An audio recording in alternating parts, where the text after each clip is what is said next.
वीर जवानों ने, ये तो छोटा सा ट्रेलर है। मुमताज इशारे में समझना मैं बोल रहा हूं जहां, ये तो छोटा सा ट्रेलर है, अब आगे को तैयार रहो। सहूर तुम्हारी जन्नत में कर लेंगी सब सत्कार कहो, सहूर तुम्हारी जन्नत में करेंगी सब सत्कार कहो।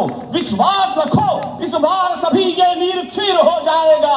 मैं एक ही सपना लेकर के चला हूं, उम्मीद करता हूं अगले आने वाले 2-3 साल में खेता बजा रण खेता तलवार। अरे वाह भाई, वाह भाई। अगर पौरुष महकती शाम के अधीन हो जाए। मैं मुमताज साहिबा को प्रणाम करता हूं कि उन्होंने बढ़िया गीत पढ़े, गजलें पढ़ी हैं। मैंने तो तलवारों की खलखनाटों में अपनी लोरियां सुनी है, तो मेरा तो स्वर गीत गजल के लायक नहीं हो पाया। मैं क्यों नहीं कह पाया, जरा एक बार उत्तर मेरा सुन लीजिएगा। अगर पौरुष महकती शाम के अधीन हो जाए, मुझे लग जाना चाहिए, मैं शुरू हो चुका हूं। अगर पौरुष महकती शाम के अधीन हो जाए, तुम ही बोलो कि रण में बाजुओं को कौन तोलेगा। अगर हम भी जुल्फ चुंबन की भाषा बोलने लग जाएं, कहो फिर आग की भाषा को आखिर कौन बोलेगा। कहो फिर आग की भाषा को आखिर कौन बोलेगा। कहो फिर आग की भाषा को आखिर कौन बोलेगा। ये कहते हैं कि राजस्थान की इतनी बातें क्यों। मेरा एक वाक्य समझ ले कि अखबार में छपे तो मुझे अच्छा लगेगा। चले जाइए कभी आप दिल्ली, बॉम्बे, कलकत्ता में। मैं कविता से अच्छी बात बोलने जा रहा हूं राजस्थान के बारे में। 523 बेटे शहीद हुए, 300 बेटे राजस्थान देता है उसे, तो मेरा फक्र बड़ा ज्यादा हो जाता है। और उसकी भूमिका पढ़ रहा हूं पुष्पेंद्र भैया। 523 बेटों के बलिदान में सर्वाधिक आंकड़ा राजस्थान देता है। तो विनीत चौहान एक बात कहना चाहता है, चले जाइए बड़े शहरों में, आपको सुबह सुबह मॉर्निंग वॉक पर सफेद कुत्तों की चैन पकड़े हुए लड़कियां दिखाई देंगी। और चले जाइए कभी शेखावटी के गांवों में, सेना के लिए कसरत करते हुए जवान तैयार होते हुए दिखाई देंगे। ये धरती रण में दुश्मन का कोई एहसान नहीं रखती।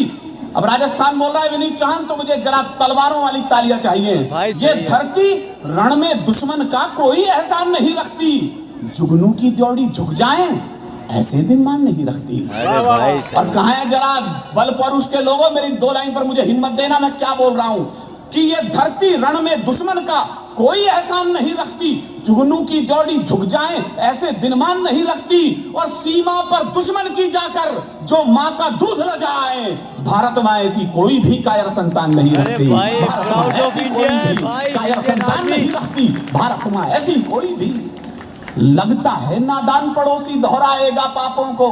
अभी बच्चे ने बात करी है कि ऐसा वो बच्चा कर रहा है, मैं इशारे में बात कर रहा हूं, जरा अगली लाइन धड़क जाए तो हथेलियों पर अपनी तालियां आ जाए आपकी। लगता है नादान पड़ोसी दोहराएगा पापों को, एक सबक सिखलाया था पहले भी इसके बापों को। एक सबक सिखलाया था, दिल में एहसास लिए बैठे। अगले दिन जब वो पायलट उड़े हैं सेना के हमारे सीमाओं की तरफ, कुमार यहां बैठा है, मेरा बड़ा प्यारा दोस्त है, हम पर आरोप है कि वीरस के लोग भाषा भूल चुके हैं। मैं भाषा और शौर्य एक साथ पढ़ रहा हूं। हम प्राण हथेली पर लेकर दिल में एहसास लिए बैठे, दुश्मन के स्वागत की खातिर कुछ तोहफे खास लिए बैठे। बढ़ चले मृत्यु के परवाने, अब कविता वाले दाद दें, बढ़ चले मृत्यु के परवाने, जीने की है परवाह किसे, जीवन जीने की खातिर हम मृत्यु की प्यास लिए बैठे। जीवन जीने की खातिर हम मृत्यु की प्यास लिए बैठे। जीवन जीने की खातिर हम मृत्यु की प्यास लिए बैठे। मैंने जब ये कविता पिछले दिनों पढ़ी, भाई ने नाम ले दिया उस चैनल का, हमारे रवीश भैया को बड़ी टेंशन हुई। उन्होंने कहा कि अब के जब भी सेना की तरफ से लड़ाई छुड़े तो इन कवियों को सीमा पे भेज दिया जाए। अच्छा। अब मैं तो गया कि नहीं गया, लेकिन रवीश भैया एनडीटीवी से सीमा की तरफ खड़े हो गए।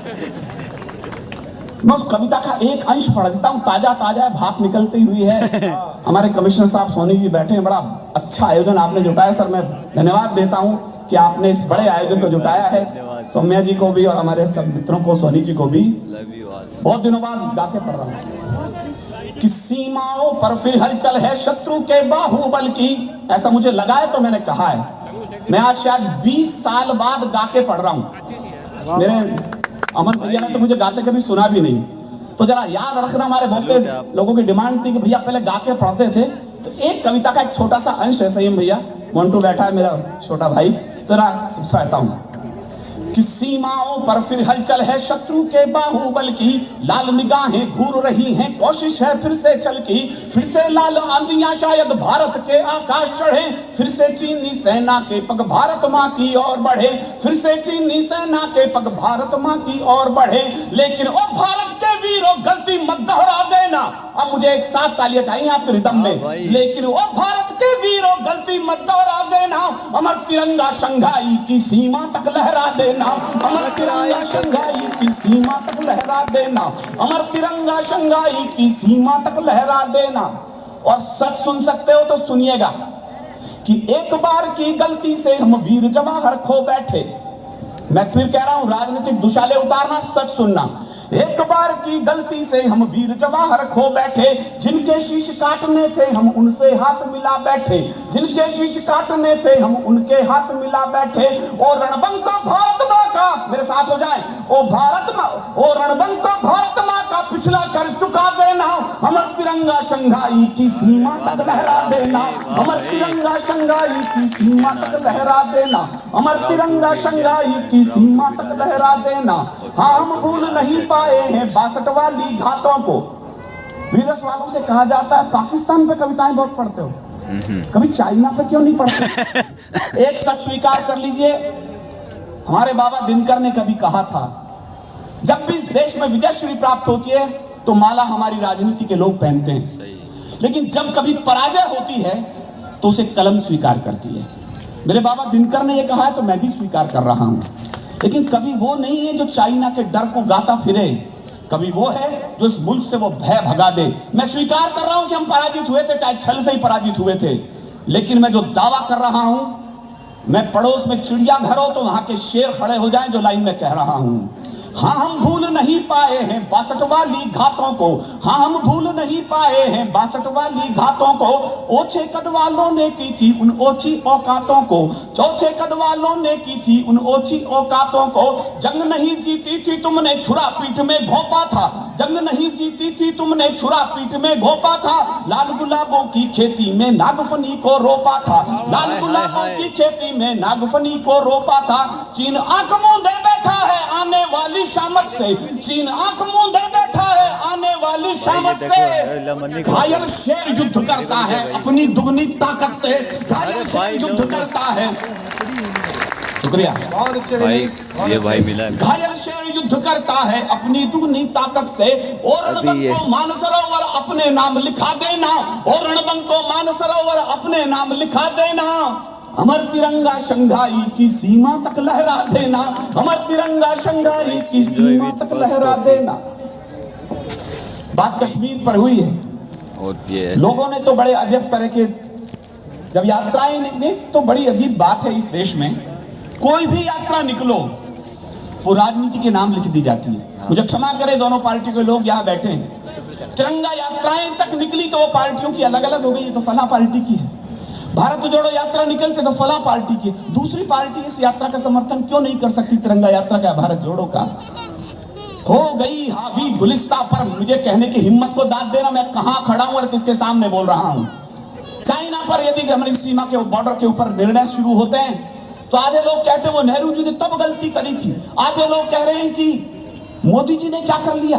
यार, देश के बारे में सोचना शुरू करो, राजनीति बाद में कर लेना। बहुत अच्छे विनीत, बहुत अच्छे, जरूरी बात है। हो गई हावी गुलिस्ता पर सियासत इस कदर। मैं लाइन बोल रहा हूं, कितने लोग समझेंगे मुझे बताइए, मैं राजनीति की तरफ मुखातिब होकर तर्जनी कर रहा हूं।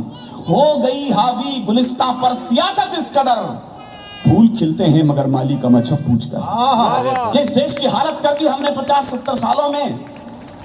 यात्राएं हो गई। श्रीनगर के अंदर तो एक देवी कहती हैं कि अब तिरंगा उठाने वाला नहीं बचेगा। मैं राजस्थान की हल्दी घाटी का तिलक लगा करके निकलता हूं तो एक लाइन समझ ले, आपकी तालियां थप्पड़ की तरह श्रीनगर उनके तकिए पर पहुंचे जो विनीत चौहान बोल रहा है। क्या कहा तिरंगा घाटी में अब और नहीं लहराएगा? जरा इधर से उधर तक मुझे उत्तर मिले। क्या कहा तिरंगा घाटी में अब और नहीं लहराएगा? क्या कहा कि जनगण मन घाटी में नहीं कोई दोहराएगा? और राजस्थान वालों, शपथ देता हूं इस बार आपके हाथ उठने चाहिए। तालियां, मैंने कहा श्रीनगर की बर्फीली घाटियों से टकराएं। क्या कहा तिरंगा घाटी में अब और नहीं लहराएगा? क्या कहा कि जनगण मन घाटी में नहीं कोई दोहराएगा? अपने राजस्थान पाकिस्तान का अमर तिरंगा कश्मीर में सदियों तक लहराएगा, सदियों तक लहराएगा, अमर तिरंगा कश्मीर में सदियों तक लहराएगा। वाह विनीत वाह, क्या बात है। भाई लोगों ने आरोप लगाए कश्मीर तो वैसा का वैसा ही है, कुछ बदलाव तो हुए नहीं हैं। माफ करिएगा सर, इशारे में समझ लीजिएगा, यदि इस बार 15 अगस्त की आपने टेलीविजन ठीक से देखा हो तो क्या बदौलत, विश्वास रखो इस बार सभी ये नीर क्षीर हो जाएगा, सिंधु तट के सब आर पार ये कश्मीर हो जाएगा, सिंधु तट के सब आर पार ये कश्मीर हो जाएगा। कालीचरण जी यहाँ बैठे हैं, नरपत जी बैठे हैं, मेरे बैकग्राउंड से अच्छी तरह परिचित हैं। मेरे बारे में कई बार ये कहा जाता है विनीत जी वो हैं जिन्होंने प्रधानमंत्री अटल बिहारी वाजपेयी जी के साथ भी कविताएं लाल किले से पढ़ी हैं। मेरी पुस्तक का विमोचन वर्तमान प्रधानमंत्री जी ने किया है। मैंने 15-16 बार कुमार ने, मैंने गुजरात में कविताएं पढ़ी। मैं किसी राजनीतिक गुमान को लेकर जीता नहीं हूं सर, मेरे पास एक ही गुमान है जीवन का इस समय। मैंने उसी करगिल घाटी में टाइगर हिल के नीचे भी कविताएं पढ़ी हैं जब हमारे 523 बेटों ने खून से वंदे मातरम लिख दिया था। ये गुरूर मेरे साथ जाता है। लेकिन सर कश्मीर की जो कुछ हालत हुई है, सच मानिएगा जब मैं वहां गया सर, बड़े गुमान से गया था, लेकिन लौटा तो बहुत सिर झुका करके लौटा।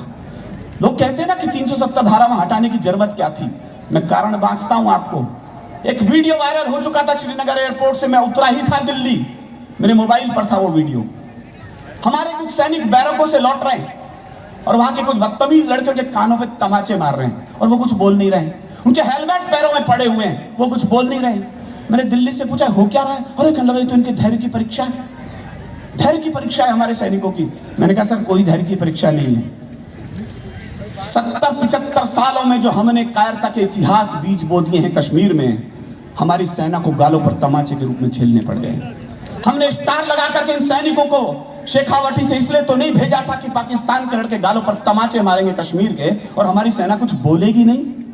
मैंने बड़े कवि हरिओम पवार जी को उनको फोन किया तो उनका विनीत 2 लाइन लिखी है, जयपुर वालों को सुना देना। हरिओम जी इस समय मेरठ में भी सोने की तैयारी कर रहे हैं तो आपकी तालियां नींद में खलल डाल दें। आपको लगाओ जब सेना के गालों पर तमाचे लग रहे थे, ये बात तो हम कहना चाहते थे। जो बात हरिओम जी ने कही है, किसका खून नहीं खौलेगा पढ़ सुनकर अखबारों में। मैंने फिर कहा मुझे सुनने के लिए हिम्मत भी चाहिए और हौसला भी चाहिए। हिम्मत सामने वालों को जुटानी है और हौसले की तालियां आपको बजानी है। किसका खून नहीं खौलेगा पढ़ सुनकर अखबारों में, शेरों की गर्दन कटवा दी कुत्तों के दरबारों में। अरे भाई तो विनीत चौहान ने लिखा कि पूरी घाटी तो दहल रही थी आतंकी अंगारों से, कश्मीर में आग लगी थी पाकिस्तानी। लोग कहते हैं कि जनमत संग्रह क्यों नहीं करा लिया। मैं पूछना चाहता हूं कि आतंकवादियों ने हमारी बहनों की कनपटी पर गोलियां मारते समय संविधान की धाराएं पढ़ी थी? तो अखबार वाले छापे विनीत चौहान एक वाक्य बोल रहा है, संविधान केवल खरगोशों के लिए होता है, भेड़ियों के लिए कोई संविधान नहीं होना चाहिए इस देश में। सही बात। पूरी घाटी तो दहल रही थी आतंकी अंगारों से, कश्मीर में आग लगी थी पाकिस्तानी नारों से, चांद सितारे वाले झंडे घाटी में लहराते थे और हमारे शीश शर्म से रोज रोज झुक जाते थे। मैं जनमत संग्रह कर रहा हूं आपसे, आपको ठीक लगे कि 370 धारा हटाना ठीक था इस देश में, तो एक एक श्रोता का हाथ खड़ा होना चाहिए इस बार। पूरी घाटी तो दहल रही थी आतंकी अंगारों से, कश्मीर में आग लगी थी पाकिस्तानी नारों से, चांद सितारे वाले झंडे घाटी में लहराते थे और हमारे शीश शर्म से रोज रोज झुक जाते थे। इन सारी घटनाओं का बस निपटारा मजबूरी था और 370 धारा हटना बहुत जरूरी था, और 370 धारा हटना बहुत जरूरी था। शुक्रिया। दुआएं